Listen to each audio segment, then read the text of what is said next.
acquisitions, because as part of your winning strategy, is that likely to be a big driver as well? You've done about 4 recently. How big of an emphasis is that going to be? So, our capital allocation policy has been stated to do acquisitions. In fact, 50% of my free cash we use for acquisitions. That's the stated policy.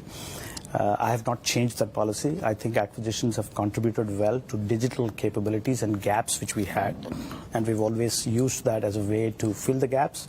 I'm going to continue to look for meaningful, purposeful acquisitions which will continue to give us acceleration. The ones we did were, the last one I did was a mobility asset. Cognizant, as it built its value proposition on a confluence of industry and technology, and I told you how the heritage is, we also actually are a big platform play.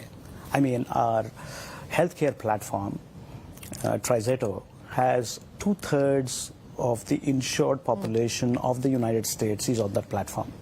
So I'm going to look for M&A activity either on platforms, industry domain, or gaps in geographies where we don't have a presence. We are a little more dominant in the U.S. 75% of our revenue comes from the U.S. So I'm under-indexed in other parts of the world, so we could fill the gaps using that. Equally, we have a huge presence in healthcare and financial services, and we have a lesser presence in other industries. We could fill the gaps using that as well. So it's a strategic tool. I'm going to use it as needed. You talked about the cost saving that you hope to accrue on account of downsizing your real estate, as well as the layoffs that had been announced, about 3,500 that you announced in May. Are you done with that, or do you believe, given the environment, more will need to be done in order to protect margins? So we made that announcement last quarter. We have made some progress this quarter that will continue for this year. I made a conscious call to only look for structural shifts. I mean, structural shifts of cost will never, hopefully won't come back. So the 2 things I'm impacting is the 1% of the workforce, the 3,500 people we spoke about, that is related to non-billable roles, and we are also right-shoring some of those roles. I mean, we're right-shoring to places like India, and these are roles which are not on projects. This is not people who are on bench. These are non-billable roles. The second is, my own personal belief has been that in India, 40 to 50% of the IT workforce has moved to tier 2 cities during the pandemic. And the social fabric of India is designed in a way that people who, before they have families, they actually live with the parents. So they've gone and lived with the parents. It's a convenient model, and they have not come back to tier 1 cities. And I think the social looking at the aspect that flexibility cannot be at odds to productivity, we think we can move work to where people are. So we are actually going to move a lot of that work to tier 2 cities, and hopeful that we can tap into that pool, retain more, gain more talent, and in the process also save costs. And I also believe that 100% of my workforce is not going to come back to work. So a combination of moving to tier 2 cities and not coming back to work, we're shrinking 80,000 seats. I think we'll have enough to continue our work. And as that savings is plowed back, there is elasticity in the way we do work. I mean, our sales, our SG&A costs don't go up along with revenues linearly. They don't go down linearly with revenues. So I'm hopeful that some of that I can use it for growth. I've only announced that we're only going to do 20 to 40 basis points on our margin expansion. So I have a lot of cushion to keep that kitty with me, to use it to invest on growth. So that's my endeavor. Speaking of investing in growth, the AI bet, and I know that you've started work on that over the last few months that you've taken over. What is that potentially going to mean for you? How do you intend to sort of absorb this opportunity at this point in time? And the second, which is the challenge that the board has thrown your way, which is to diversify and bring more women across the ranks and file of the organization. How do you intend to deliver on both? Shireen, I fully agree with my board that, growth lies in heterogeneity. And heterogeneity will come with a diverse workforce. So I'm fully committed to making Cognizant a very diverse, inclusive. We are otherwise a diverse, inclusive workforce, but we want to do more. We want to make that a differentiator for our employees and of our clients.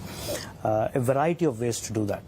Our hybrid work is going to embrace more women at work. I mean, we do believe flexibility is not at odds to productivity. So giving that flexibility will allow women to be in the workforce more. We have a large pool of women at the bottom of the pyramid. How do we actually traverse them through the journey and don't lose them on the way? There are a variety of techniques which we are applying on our workplace. Top down, we have metrics for our leadership, including the board, and right down, including myself. We have metrics for the board that our executive leadership team has to have a percentage increase in women. And that is not just me. The next 300 to 400 leaders in the company have those goals. We're also looking at ways to go to the adjacencies of our industry to bring women back. One of the things I'm very fascinated about is women who have left and who want to come back. We're almost opening up a green channel for them. So there are a variety of ways to do that. Now, coming to your question on, so we're very committed to it. We think it is going to help us significantly in the products and services we build in the market. We do believe that we have the infrastructure, the mindset, and the culture to do it, and that could be a differentiator for us. Now, coming to AI, it's a fascinating conversation. The narrative has gone all the way from literally in 3 months, from what can AI do to AI will save the world to AI will destroy the world. I do believe AI is going to be the biggest discontinuity in the technology space. It's going to amplify human potential. It's going to take away jobs of the past, but it will create significantly more jobs of the future. And that bridge can only be built through reskilling. And we are at that cusp of it as a company, and we could completely capitalize on this opportunity. So, sorry to sort of interrupt, but what will it mean in terms of things like pricing, for instance? Does it help? So I'll quickly kind of dissect this into two parts. On our business model, we have a pyramid, with the bottom of the pyramid doing a lot of repetitive tasks. So when AI comes in, there is this notion that the pyramid will break. And what happens to people who have lesser skills? My own philosophy is a smart engineer will always use the tooling and instrumentation, even if we don't subscribe to it or we don't consult with them. An average engineer wants the organizational infrastructure to have the tooling for them to be very productive. 30% of the code even today is written by AI. So we think as we make engineers productive, we can create upward mobility in their jobs and take the non-productive jobs and take the repetitive jobs to machines. The second big shift for our own model, so we make more productivity. As we make more productivity, I'm hoping that we could create more prosperity and more upward mobility for our employees. The second shift, I would believe, is if AI is going to take problem solving, and problem solving is how workplaces were built since the Industrial Revolution. Problem finding, the new big endeavor for humans, will come from a cognitive diversity. We think we should hire disciplines much beyond STEM, like liberal arts, design, anthropology, sociology, psychology disciplines, which will allow us to create that amplification of machines and humans working together. So that's what happens to our business. Our clients' businesses, we have wonderful number of opportunities. I mean, the large language models or the foundation models, which are run by the big tech companies, they're not production grade. You need a lot of heavy lift. That heavy lift will come from fine-tuning the model, and that heavy lift will come from adding judgment to the prediction of the models. I mean, I'll give you an example.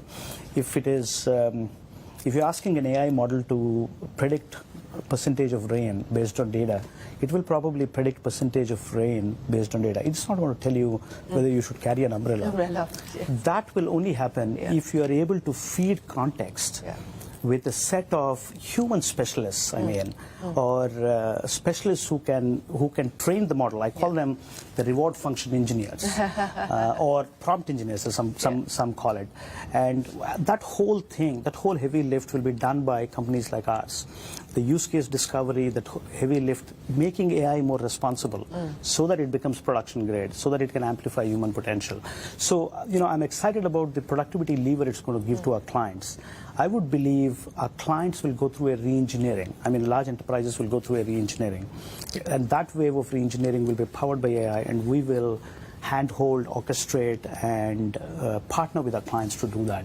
So the opportunity is only more than before, and therefore I'm excited about what it does to tech services companies. We have taken a head start on it. We made an announcement of Neuro AI a couple of weeks ago. So I'm excited about what it does to my model, as well as what it does to our clients. Well, Ravi, it's been an absolute pleasure. We look forward to seeing what progress you make on the measures that you've already decided to roll out, and we wish you the very best of luck as you take forward this journey. Thanks very much for your time here. Thank you for talking to me. Well, that is it on this edition of On the Record with me, Shireen Bhan. From all of us here, goodbye. Thanks for watching.